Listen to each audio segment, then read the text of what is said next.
everybody. Thanks for being here today. It has been such an emotional and beautiful day celebrating Moosehide Campaign Day today. For those of you who do not know, Raven Lacerte is my adopted daughter. I adopted her in ceremony a number of years ago, and so it's my commitment to support my kids. And so every year I want to contribute some way in the Moosehide campaign. So I'm going to start off by introducing myself and saying hello to everybody who has said hello in the chat. White Syilx, Yilmechum Chmala Stamya Menimchil, Incha Isquis Tithnitkin, Syilx Secwepemc. What I said was, hello, good day, elders, family, friends, leaders, young people, Two-Spirit, and non-binary folks. My name is Tithnit, and I am from the Syilx and Secwepemc nations. My name was given to me by my tama, Elaine Alec, when I was born, and it loosely translates into standing by water. The name that I use for tax purposes is Elaine Alec. My late father was Saul Kenzie Basil from the Bonaparte Indian Band from the Secwepemc Nation. He was chief for the Bonaparte Band for a number of years in the 70s, and he was also part of the Red Power movement and American Indian movement. My late mother was Sophie Alec from the Penticton Indian Band from the Syilx Okanagan Nation. She was the daughter of the late Chief Jack Alec and Elaine Alec, who is also known as Philemon Francois. We are descended from Surimt, Kuthbak, Jayton, and Pelkamulach. And I am so happy to be here today. The way that I introduce myself is a part of the framework. And so if you look at this picture of this framework, in the middle of this framework, it says understanding self.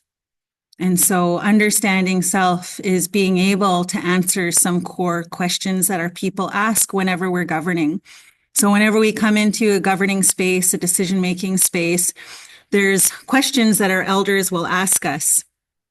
And I want to just pause for a minute and talk about this because if you've heard me speak before, you'll already have heard me say this, but English is the world's okayest language. It is a language that we can lie in. It's a language where we can misunderstand each other in. It's a language where we can easily misinterpret what somebody is trying to say. Each and every one of us has grown up understanding English based on their family, their community, their education, and their lived experience. And so I can say one English word in this space, and every single one of you will interpret it based on how you learn to use that word. And I have been doing strategic planning, working with governing boards, working on terms of references and memorandums of understanding. And I can't tell you how many times I've sat in a room and spent all day wordsmithing one sentence because we all are arguing and debating about what this actually means to us. And so I don't put a lot of weight into the English language. I rarely get offended when people decide to use English in a certain way. I tend to ask people to clarify what they mean. And so that's something I put forward to you. The framework that I'm sharing today is called Cultivating Safe Spaces. And I do my best to share these teachings from a place of love, trust, and faith. And the way that I share English, I want to do that from that place of love, trust, and faith, and do not mean to offend anybody. And so I ask that if you get offended by anything that I say, I would like to ask you to ask yourself, why? Why are you offended? What is it that I said that offended you? Where is that coming from? How do you understand that? People who speak other languages and then speak English as a second language, we're often misunderstood. We're often seen as somebody who is uneducated because we don't use proper grammar, or because we don't know how to fully tell you what it is we know because we don't have the full vocabulary of English. And so there's a question that our elders ask when we come into space, and that's Swita. If our elder had a limited vocabulary of English, what they might say to you is, who are you and what are you doing here? And you might think, whoa, that's, kind of rude. But if they had the full vocabulary to ask you, Swita, what they would actually be asking you is, who is your name? And right away, somebody might try to correct their grammar. No, it's not who is your name, it's what is your name. And our elders would look at you and kind of shake their head and go, no, that's not what I'm asking. I'm asking you, who is your name? You're not a what, you're a who. And this question goes deeper. Some of the things that I want to share today is I'm really intentional about the way that I say cultivating safe spaces. I do not create safe space. I cannot make anybody feel safe in this space. I don't know you. I don't know your experiences. I don't know your traumas. I don't know what you've been through. So I don't know that I'm not going to trigger somebody by the things that I say. I could share a happy experience about something with my family, or we could announce, something exciting that's happening, and somebody might get triggered by that, even from a happy memory. And so I do not create safe spaces, but I have protocols and I have some teachings that I can share with you to help you learn how to cultivate a safe space for yourself. A lot of people come to my training because they want to learn how to create safe space for other people. But a dysregulated person cannot regulate another dysregulated person. A dysregulated person cannot regulate another dysregulated person. So if you do not know how to regulate yourself, if you do not know how to cultivate that sense of safety, belonging, and connection within yourself, there's no way you're going to help regulate somebody else. And how many of us know how to do that? And so cultivating safe spaces is not about silencing voices we don't like. There's a couple of words that I use.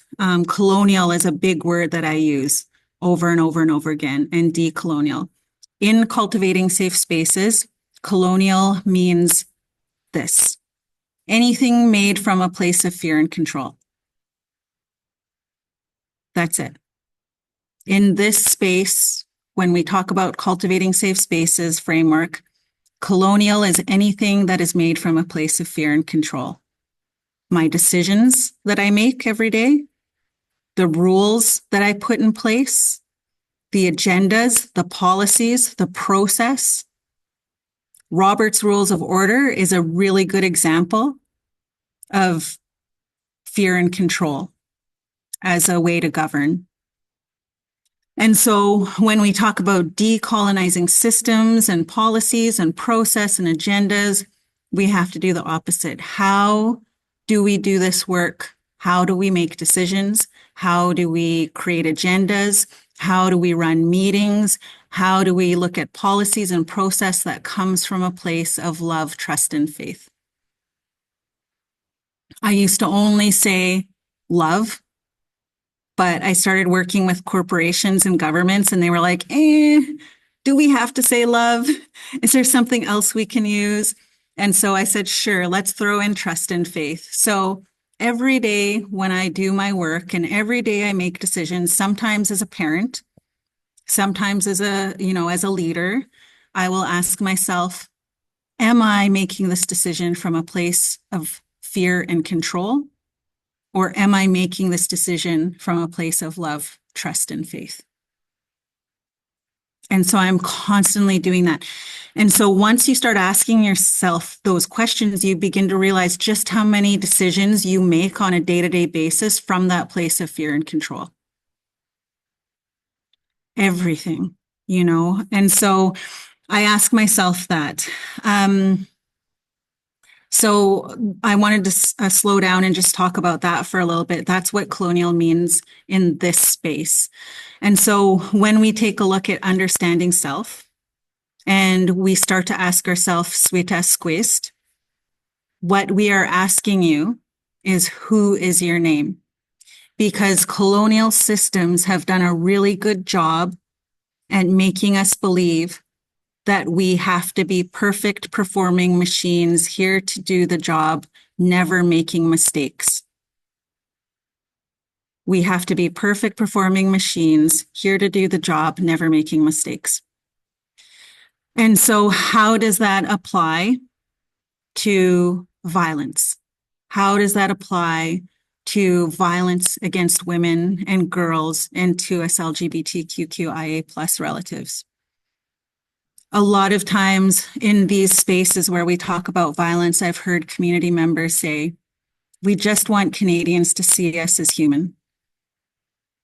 You know, stop dehumanizing us as Indigenous women. And so then we say, well, what can we do to help Canadians see us as humans? And then we start talking about things like cultural safety and education around that area. And one of the things that I've shared is that I cannot teach somebody how to see me as human if they don't see themselves as human. And as a society, as a whole, we have all been conditioned to see ourselves as perfect performing machines here to do the job. And we have these very high, unrealistic expectations of others to be perfect performing machines here to do the job, never making mistakes. And we're constantly making decisions from a place of fear because of this belief. We're afraid to make mistakes. We're afraid to say the wrong thing. We are afraid to offend somebody. We're afraid that somebody will know the real me. We're afraid of people finding out that I don't actually belong here. We're afraid of people knowing that I don't know everything, because for some reason we have this belief that we have to know everything and be everything and do everything. So, Syilx, who is your name? Not what. You know, you get to business, you go to a meeting and you want to do a quick round table. And the first thing you do is you say, we're going to do a 10-minute round table. There's 20 people here. Everybody has 10 seconds to say their name and title. Because we got to get to business. We don't have any time to do anything more than that. Right away, we're dehumanizing ourselves. Right away, we're separating our human self from a decision-making space. But our elders, when you came into decision-making space, they would ask Syilx, and they wanted every single person in the room to answer that question. Syilx, who is your name? Who is your name? Who is your family? Who is your community? Who is your nation? What lands do you come from? What is your purpose? And how are you going to contribute to this decision-making place today? That is what Syilx means. And Syilx was part of our coming of age. We learned how to answer those questions growing up so that we knew who we were, so that we knew where we came from, so that we understood that we had purpose. We are born with purpose. We are born with value. Colonial systems make us prove to the world that we have value. I have to prove to you that I have value. I have to prove to you that I deserve to be here. But Indigenous teachings tell us you're born with value. You don't have to fight to be seen. You don't have to fight to have a voice. And that's changed. We don't believe that anymore. You know, we really believe we have to fight for that. There's scarcity mindset. There's not enough room for everybody. There's not enough room for everybody to have a voice. So, Swita Squeezed, when you know how to answer that question, that gives you a strong sense of identity. And when you have a strong sense of identity, you have courage. And when you have courage, you have confidence to show up in any space and share anything that is on your heart. No matter how weird it might seem to somebody else, no matter how off base it might think, no, if people think you're naive because you believe in this way, when you know who you are, you have a courage that allows you to show up and use your voice based on your purpose and how you know that you contribute to the space. And when you have a strong sense of identity and courage, you have an internal power that no one can take away from you. And when you have an internal power like that, you never try to take power from anybody else through violence of words or action. That is why our elders said the answer to the violence and trauma in our communities is coming of age. When we look at the state of the country right now, the state of the world, our elders would say, you know why it's like that now? It's because we have a country full of people who don't know who they are or where they come from. So many people are asked to leave their identity at the door. So many people are asked to leave their identity at the shores of these lands in order to fit in to the Canadian identity, which isn't a real identity. And I know that might bother some people. Canadian is not a real identity. It's a made up identity. You know, everybody came from some place. Everybody came from the people who came to Canada were also displaced from their lands. They also have grief and loss and multi-generational trauma from leaving their lands. A majority of the people who came to Canada came here as a result of war and violence. A majority of the people who have come to Canada have come here as a result of war and violence. And so we've done a lot of research on Indigenous people to prove our trauma and our intergenerational trauma and how it impacts us and how it's generational. And so when we talk about reconciliation, Canadians want to know how to heal us and help us, like we're the problem. But Indigenous people make up 3% of the population. And so if there's a problem in Canada, it's not us. So when we talk about reconciliation, it's never about looking at the other person, right? You ever had a fight with your spouse and then tell them, I want to reconcile with you, so let's figure out how to fix you? Can just imagine how that would go over. And so reconciliation is uncomfortable. Reconciliation is uncomfortable because it requires a look at self as part of this work. It's healing self. And then that ripples out. So understanding self is being able to answer those questions. Swita Squeezed. Who is your name? Who is your family? Who is your community? Who is your nation? What lands do you come from? What is your purpose and how do you contribute to this space? If you don't know where you come from, I'll give you some information that I find useful, and I really should get sponsorship from these people.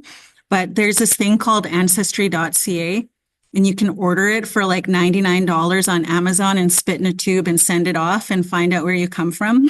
And it does storylines and tells you like where your family might come from, and maybe even tells you the journey of how your family got to where it is, because they have genealogists who are like filling this platform with all of this information. And that's a journey.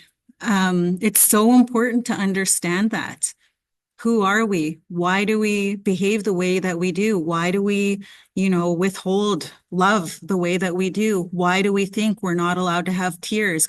Why do we think it's not okay to have emotion? Where does that come from? That's a trauma response. The inability to show human emotion is a trauma response. And so where does that come from? Because that impacts how we show up in this world. That impacts how we respond when we go through hard things. So in the beginning, I said cultivating safe spaces isn't about silencing voices we don't like. That means making space for the voices we don't like, making space for the voices we don't agree with, making space for the people and the voices that annoy us. Can we do that? And a lot of us can't. And we say we're triggered. We can't handle it. We don't like that. We get upset. We get hurt. And then we want to shut that person down because they've harmed me. Nobody can heal us. We are the only ones that have the ability to do that for ourselves. We are the only ones that can regulate ourselves when things get hard. And so coming of age work is the acknowledgement that you are human. You are born human. And when you are born a human, you will experience pain and suffering and trauma and grief and loss and hard things. It's a fact of life. You are born human, you will experience these things, but colonization has made us believe that we don't have to feel and go through the hard things. We can avoid it. We can numb it. We can use silence. We can try to skirt around it and avoid it. But the only way to get over trauma and to heal from trauma is to go through the pain and to feel the pain. And to know that when I feel the pain and go through the pain, then I will heal from that. And we have ways of moving through that to stay regulated. So why is it important to understand self? Why is belonging, connection, and safety so important? How do we regulate ourselves when hard things happen? How can we hear things that we think might be harmful to us? I'm going to share this diagram of the brain. The top part of the brain is the executive function. That is the part of the brain that asks, how can I contribute? This is the part of the brain that is effective and efficient and creative and solutions-based and regulated. When you are in your executive function, you are at your best. You are totally problem solving. You can get 8 hours worth of work done in 4 hours because you're so on. And so many of us aren't functioning at our executive level. We very rarely function at our executive level, especially if you're burned out, exhausted, experiencing PTSD, secondary stress, compassion fatigue. When you are going through those things, you are not in your executive function. And so the next part of the brain is the limbic system. This is the emotional brain. This is the part of the brain that cannot be reasoned with, that cannot retain information. It cannot learn. So when you are in the limbic system or the emotional part of your brain, you cannot be reasoned with, you cannot retain information, you cannot learn. And what triggers humans to move from their executive function to the emotional brain? It's the feeling of not belonging. It's the feeling of not feeling connected. And it's the feeling of not feeling loved. So the moment we as human beings walk into a room, and the moment we feel like we do not belong, we're not connected here, I'm not loved here, the chemicals in our brain are triggered and we move into the emotional part of our brain where we cannot be reasoned with, we cannot retain information, we cannot learn. No rule, no policy, no meeting norms can make somebody move into their executive brain. The only way we can support people to move from their emotional brain back to their executive brain is the cultivation of connection and belonging. That's it. And so think about that. How many people feel connected and belonging when they walk into the office? How many people feel connected and belonging when they walk into a meeting or a strategic planning session? And why is it that every strategic planning session we do is always the same outcome, same surface level recommendations and goals and objectives, same back and forth through the whole thing. Nothing gets achieved. We uphold the status quo. The next part of the brain is the brainstem. This is the trauma brain. This is the then and there part of the brain. This is the part of the brain that is negative and cynical. And when you're in your trauma brain, this is what happens. This is what it looks like in a workspace. There's a decrease in quality or quantity of work, low motivation, task avoidance, or obsession with detail, working too hard, setting perfectionist standards, difficulty with inattention and forgetfulness. There's a decrease in confidence, decrease in interest, negative attitude, apathy, dissatisfaction, demoralization, feeling undervalued and unappreciated, disconnected, and reduced compassion. People are calling out, arriving late, overworked, exhausted, irresponsible, have poor follow-through, and they are detached, withdrawn from coworkers, have poor communication, conflict, impatience, intolerance of others, and a sense of being the only one who can do the job. So when somebody moves to their trauma brain, that is an indicator that they do not feel safe. So the funny thing is when we see somebody behaving like this, we label them the problem. They are the bully. They are the ones that are not making me feel safe because of this behavior. And so we do lateral violence workshops and we do bullying workshops and toxic behaviors in the workplace. We write people up, we bring them in and mediate with them, ask them what they need, and they can't respond. Because when people are in their trauma brain, they cannot come up with a solution. So if somebody doesn't feel safe, connected, and belonging, and then you ask them, what can we do to make this better? They're not going to know how to answer that. They literally cannot because of the part of the brain that they're in. And then we throw up our hands and say, well, we had a meeting with them and we tried. And then that's it. When we see people behave like this, we label them a problem. Problem person, problem community member, problem colleague, problem colleague, problem employee. People are not the problem. It's the systems that we uphold that are the problem. It's the systems that are built from fear and control that oppress people and make them feel like they do not belong, they're not connected, and they're not safe. And so then we act out. We're responding to the systems that we are upholding. Grand Chief Stuart Phillips said something that I always share. He said, we have to be hard on systems and soft on people. Hard on systems, soft on people.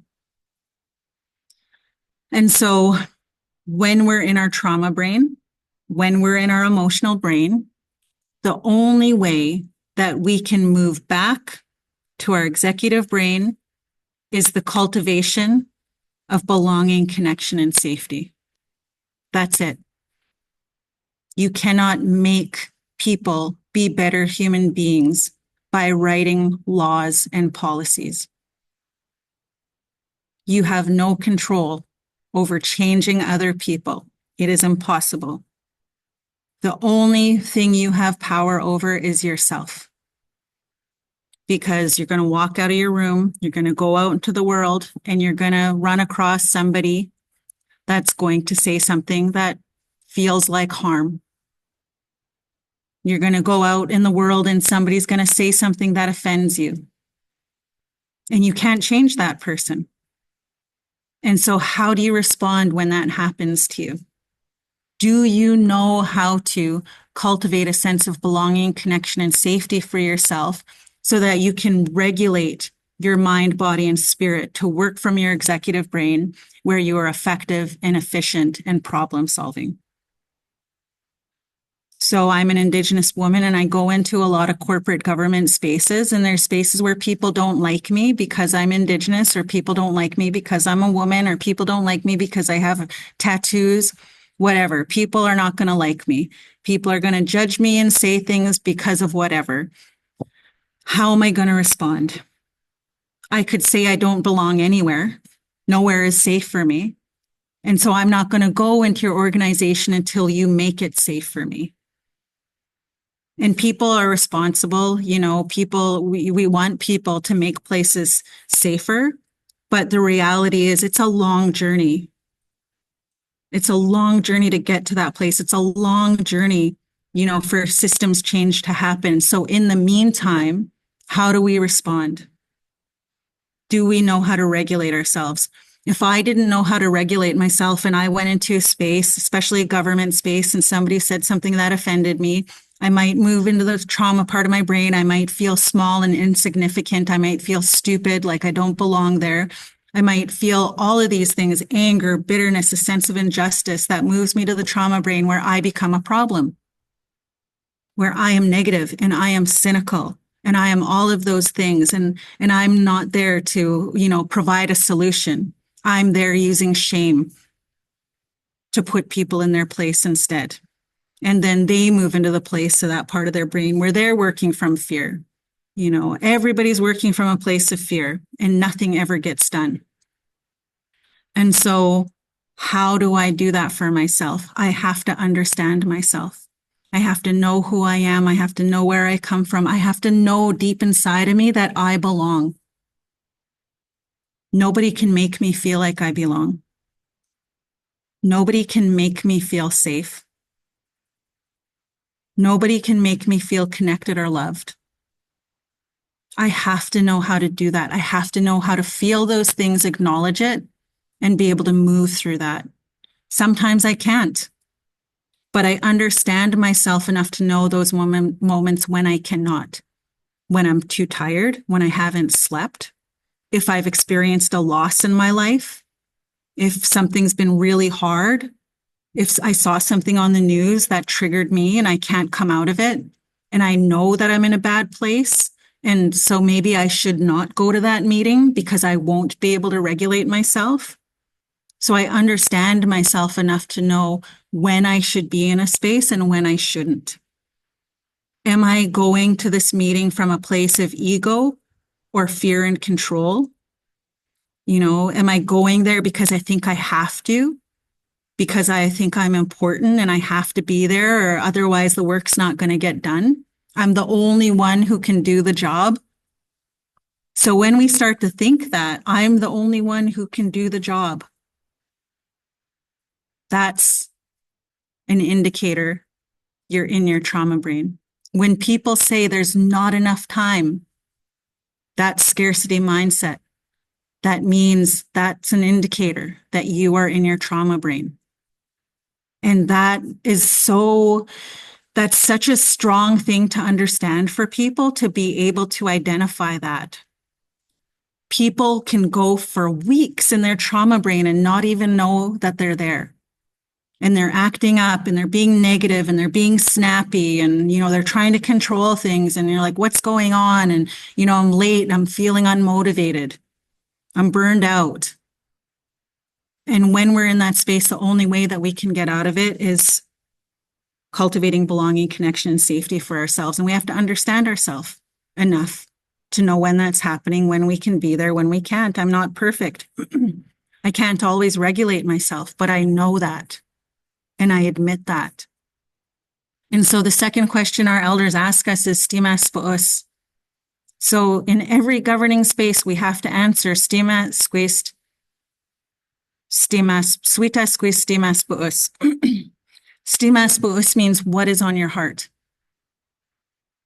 Isn't that crazy? Imagine that. Your governing space, your leadership space, your executive space, your political space, you go into the meeting and you talk about what's on your heart. Because we don't do that. But our people ask that. Everybody in the circle had to answer those questions before we got to business because we knew that your emotions and your feelings and what is on your heart impacts the way that you make decisions.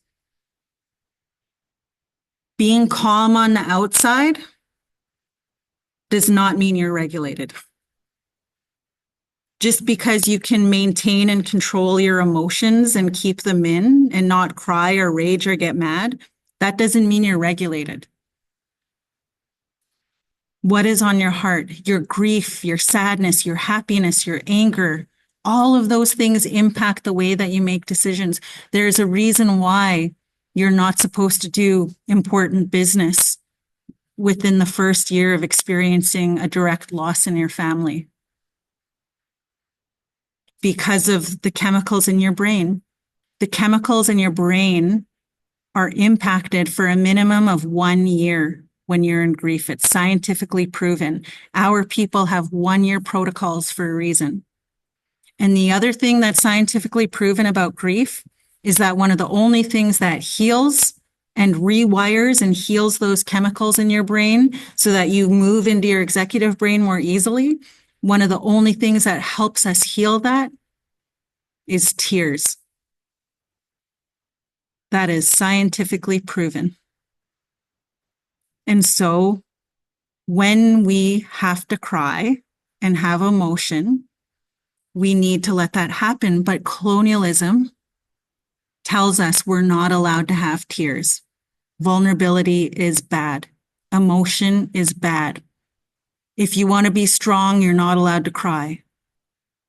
You know, I'm not allowed to cry in front of my kids because I don't want them to be scared or worried about me. I'm not allowed to cry at work because I'm the leader and I don't want my team to freak out. You know, so I got to hold it together. Those things impact your decision making, your anger, your sadness, your happiness. And so it's important for us to understand ourselves enough and acknowledge that when we're in that space, it might impact the way that I make decisions. My team, I lost my uncle 2.5 months ago, 3 months ago now. And for that first month, I was disclosing, I have experienced a loss recently. And it might impact the way I show up here. I am really going to do my best to be rested and take my time and cultivate that sense of belonging, connection, and safety for myself. But I might not be able to do it. I might be short. I might be snappy. I might be easily irritated. And it has nothing to do with you. And I tell that to my kids too. Mommy might be a little snappy. Mommy might not be able to cuddle you as much right now. I might try to close up, but I'm going to do my very, very best to keep myself open to your love. And they understand that. And they hug me more. And when I would have hard times, my daughter would come hug me for 90 seconds just to help me get regulated back into the better part of my brain, because it only takes 90 seconds to move from your trauma brain back to your executive brain. So what can you do in 90 seconds to cultivate belonging, connection, and safety? I've already talked about love-based practice. Love-based practice. Am I making decisions from a place of love, trust, and faith? Or am I making decisions from a place of fear and control? Patience is the patience for our humanness. And we need patience when we see people acting like this. Because right away, we're conditioned to say they're problems. But what this is indicating is that people don't feel safe. People don't feel connected. People don't feel belonging. So when I see people acting up, or when I'm acting up, because I behave like this, because I'm human, where I'm not motivated, where there's a decrease in the quality of my work, or I'm working too hard, or I'm having too high expectations of myself, or, I'm feeling negative and cynical. I get like that. I don't feel like getting out of bed. I feel like I'm tired and burned out. And so then I'm hard on myself. Why am I so lazy? How come I can't be motivated? And so patience with myself, patience with others when they behave in those problem ways, and ask, how are we going to cultivate belonging, connection, and safety for myself? How am I going to cultivate belonging, connection, and safety for this person who's behaving like this? What can we do? So it takes 90 seconds to move from the trauma brain back to the executive brain. I shared my daughter would hug me for 90 seconds. So when me and my daughter get into a fight, we have a code word, reset. We know that we're both dysregulated, so we'll hug for 90 seconds and we will count out loud, and we know what's happening, and we let it happen, and it works every time. Every time. I used to say I had a problem teenager and then realized we just had a dysregulated mother. And so somebody in the relationship always has to make the choice to be the regulated one. And when I was grieving and getting snappy, my daughter came up to me and she hugged me and she was like, 1, 2, 3, 4. She's 15. And I knew exactly what she was doing because she saw mommy was dysregulated and grieving and being snappy and irritated. The best part of that is she knew that it wasn't her. She knew that mommy wasn't mad at her, that she was not the problem. And that's the best gift we can give to our kids, when we learn to understand ourselves enough to know that and teach our kids that so that they don't carry that. So not everybody can use this tactic, especially if you're at work. Colleagues coming in grumpy, you can't just grab them and hug them and say 1, 2. You might get written up for that. But the next part of this diagram is discipline. This is not discipline that comes from violence or shame. This is discipline that comes from love and respect and trust. And this discipline is equivalent to meditating. It's really hard to meditate. It's really hard to shut all the busyness out of your mind and just be present in the moment, in your breath, and clearing your mind of all the clutter. This is the discipline to listen. This is something that our elders would teach us from a really young age. Discipline to listen. My mom and my grandma would bring me into meetings when I was just a little kid at the hall, and they'd sit me in the back, and my mom would say, you listen to everybody now. Even that family over there we don't like. You listen to them too. And so that's what I was taught from a little kid. You have to listen to everybody. And they would tell me, when somebody's teaching you about themselves, their religion, their spiritual beliefs, you listen. Just because you don't understand it or you don't get what it is doesn't mean you don't listen to it. You just listen and learn. And it doesn't mean you agree with it. You just listen. Listening with discipline is healing. Because people know when they're being listened to and people know when they're being dismissed. And when people feel dismissed, they do not feel like they belong. They do not feel connected. They do not feel safe. And so then they move to the lower part of their brain where they are negative and cynical and they are a problem and they are a bully and they're acting out. And then we call them the problem. We call them the problem. And so the discipline to listen is one of the hardest things to do because we have been taught as a society to not listen anymore. We don't even know, we can't even handle listening with discipline. Because when you commit to listen with discipline, that means you're going to hear things you don't like. It means you're going to hear things you don't agree with. You're going to hear somebody else's values that go against your values. And it's going to work you up. And you're going to get angry, or you're going to feel your blood rise. Every time your blood rises, you're shortening your lifespan. Every time you let that blood rise inside of you because you're so angry because of what somebody is saying, you shorten your lifespan. If you don't know how to regulate yourself.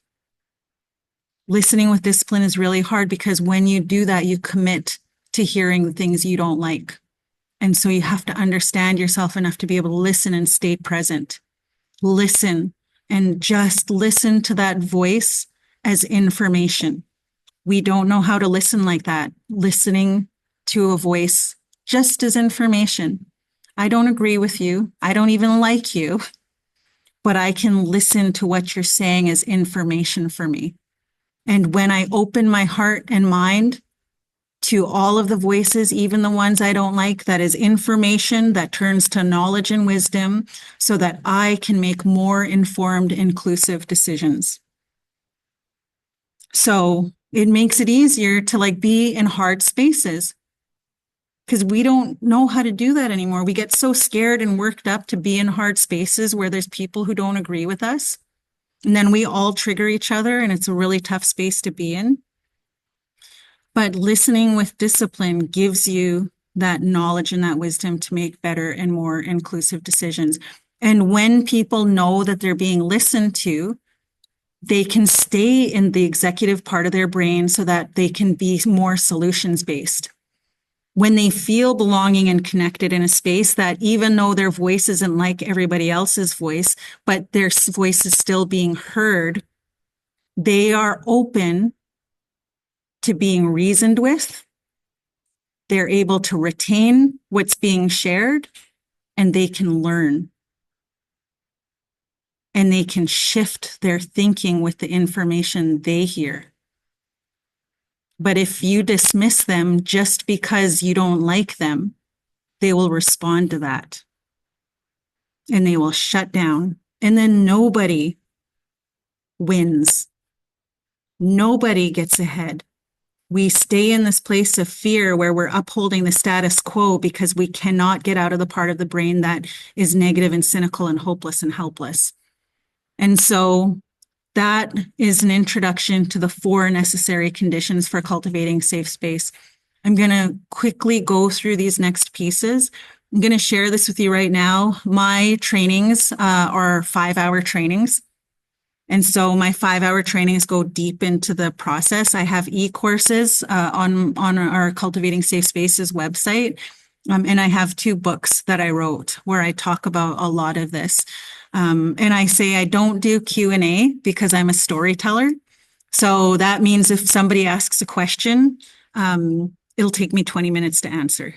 And so I'll only be able to answer one question and then no one else will be able to answer. But what I share is that I don't have an answer for you anyway, because I don't know you. A lot of people try to give me a scenario and they're like, what would you do in this situation?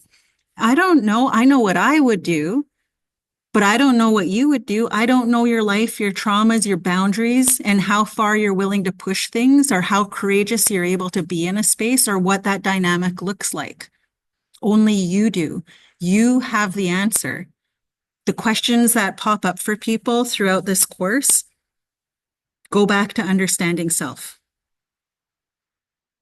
The questions that pop up for you as you learn this framework, bring it back to self. And remember that this framework is for you. Because a lot of people are like, yeah, this is great, but this one person at work really needs to be here. And so how can I use this to make them a better human? You can't. That's my answer for that. So on the outside of this diagram, there's 4 circles. And those 4 circles along the bottom, you're going to see promote well-being, promote inclusion, promote freedom, and promote validation. Those are the 4 protocols for cultivating safe space. So there are 4 pillars that uphold colonialism. There are 4 pillars that uphold colonialism and fear and control. And those 4 pillars are to promote sickness and death, exclusion, oppression and control, and shame. And we uphold these pillars in everything we do today.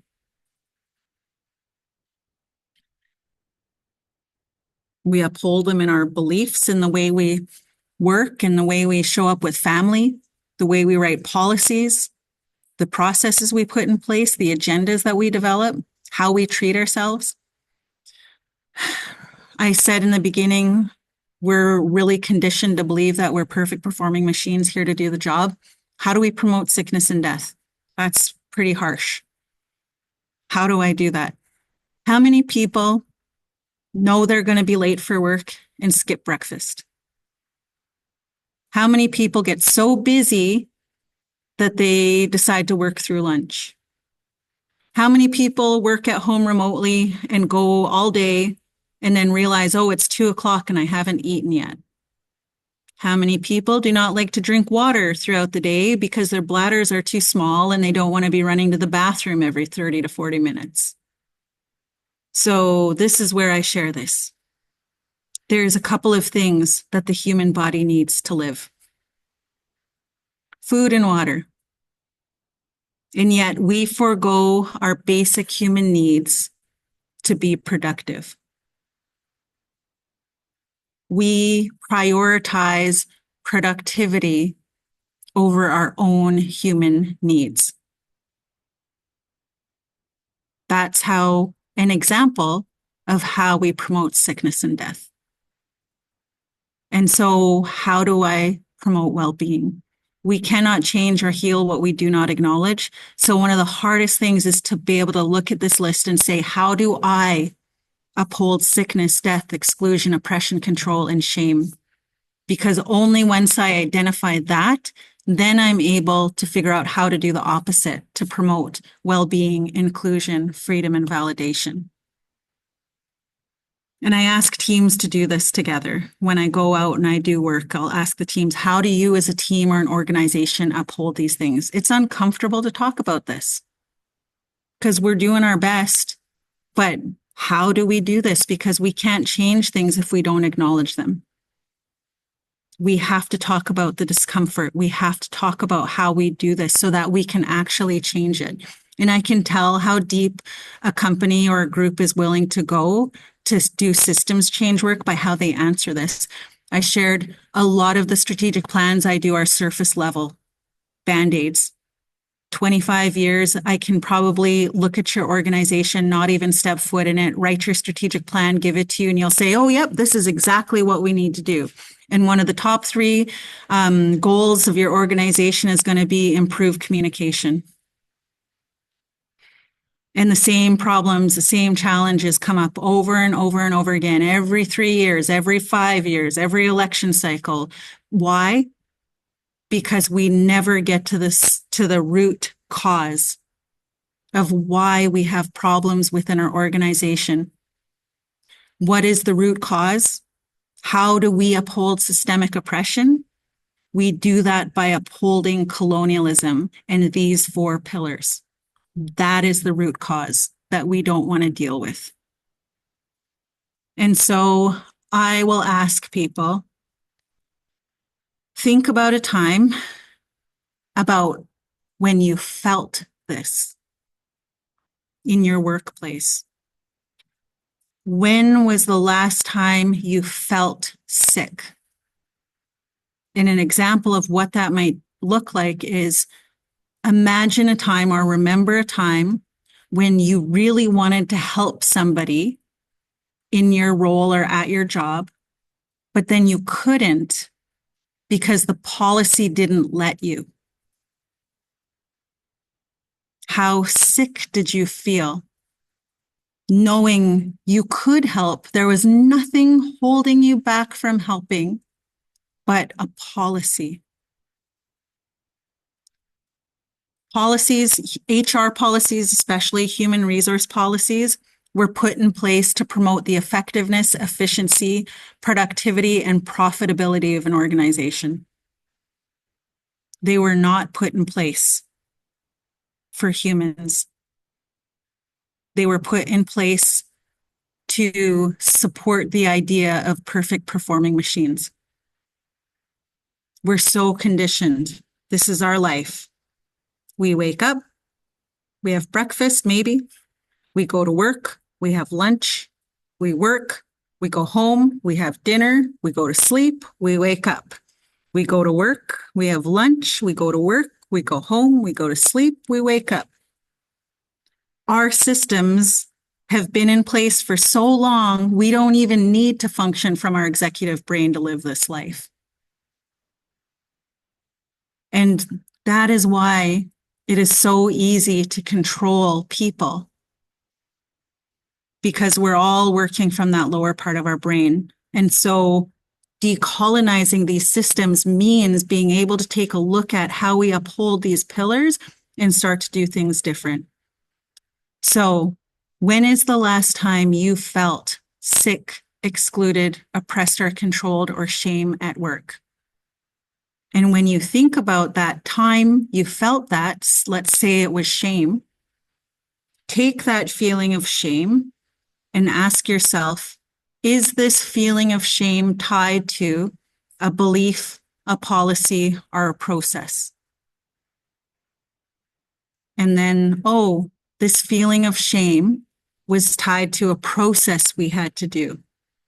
Let's pull out that process and see how can we promote validation instead.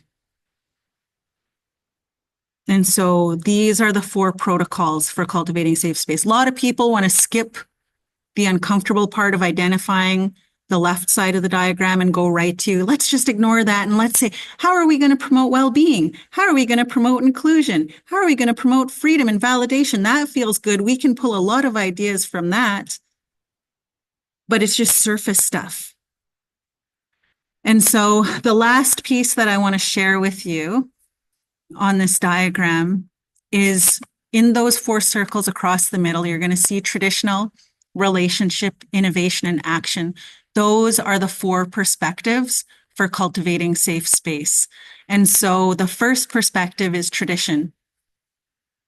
All 4 of these perspectives are a part of us, but one becomes dominant when you have to make a decision. So if somebody came running in and said, there's a fire, each of these decision-making perspectives are going to respond in different ways. And so we have all 4 of them, but one becomes dominant when we have to make a decision. And we may have 2, primary perspectives that we use for decision-making. And so if you're action and relationship, you may have internal wars with yourself. Or if you're tradition innovation, because they're polar opposites, you may have this internal war about yourself when it comes to making decisions. But for the most part, most of us have one dominant perspective that shows up when we make decisions. So traditional, I'm a storyteller. I can talk for 4 hours straight without taking a breath. I like to share my lived experience as a way to contribute to decision making. I like to mentor and teach. I like to pass my knowledge on to the next generation. That's how storytellers contribute to decision making. If you have a storyteller in your life, you probably ask them a question and they start going off on this long story and you wonder, why are you telling this story? Has nothing to do with the question I asked you. Why can't you just give me a yes or a no? Listen with discipline, because there's something that they're telling you that actually does tie to the question you've asked. Just listen with discipline. Listen with that understanding. The relationship perspective are the ones who care about connection. They are the ones who want to make sure that they don't leave anybody behind. They are the ones who would sit in circle for 8 hours just to make sure they heard from everybody. They want to make sure that everybody's included. The innovation group are the systems changers. They are the visionaries. They can see things 20 years into the future. And they always apologize for rambling. I'm sorry, I was just rambling. And then the second thing they will say, did any of that make sense? Because they are systems thinkers. Their brains are going off in a million different directions. They need information, they need time to think, and they'll ask a lot of questions. Asking questions is how they contribute to decision making. So this is for the other people. When innovation people ask you questions, they are not questioning your authority. It doesn't mean that they do not trust you. It does not mean that they are clueless and don't know what's going on. Innovation people need to ask questions so that they have more information so that they can make better decisions. And they need time to think and process. So don't ever throw an innovation person in a 2-hour brainstorming session.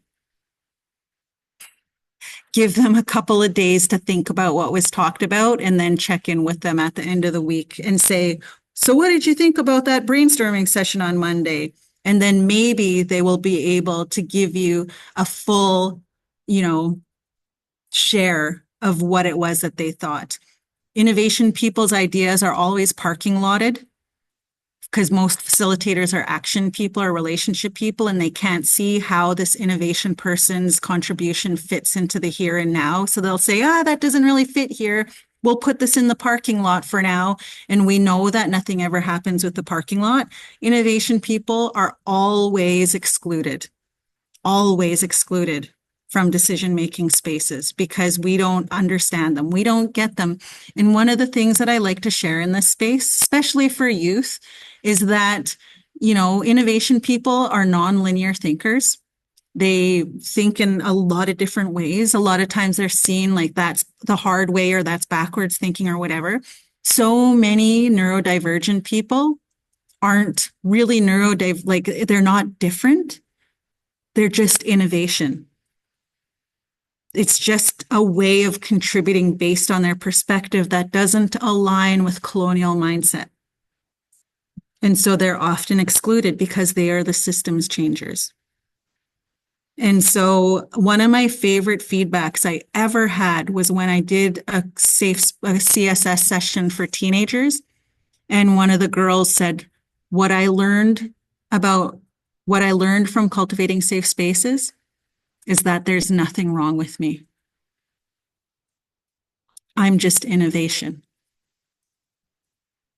And so how do we include innovation into our planning, into our decision-making? Action are leaders because they get things done. And so when you look at decision-making tables, a majority of them are action. Action people get things done. And that's great because we need people who get things done. Unfortunately, that also means that they tend to leave people behind because they just want to get things done. They're very linear. They know the things. They know how to delegate. They know how to think quickly. They're really great at brainstorming. They know how to delegate things.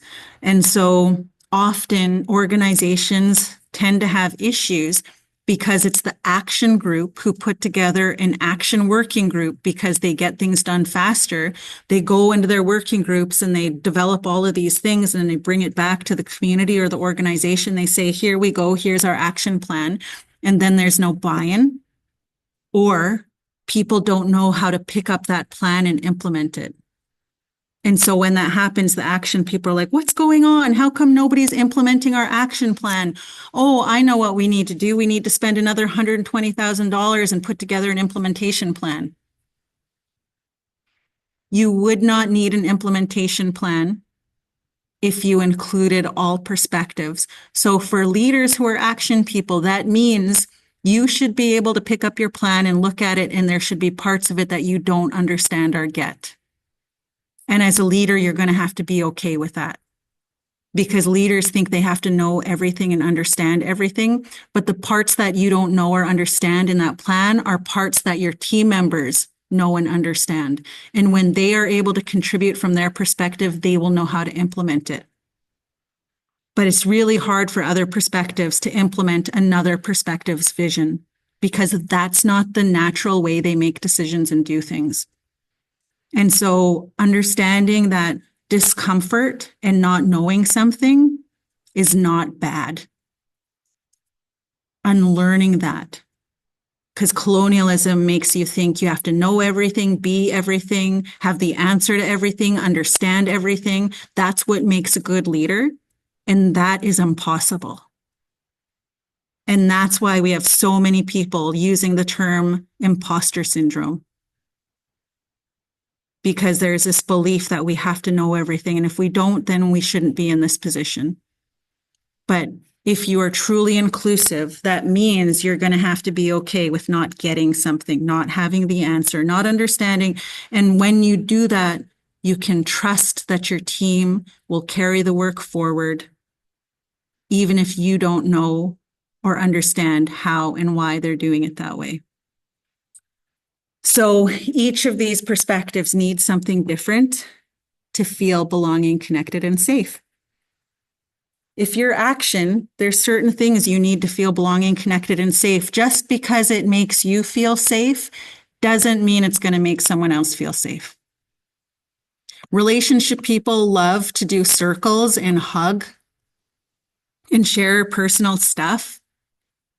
That feels safe, that feels connected, that feels belonging for them.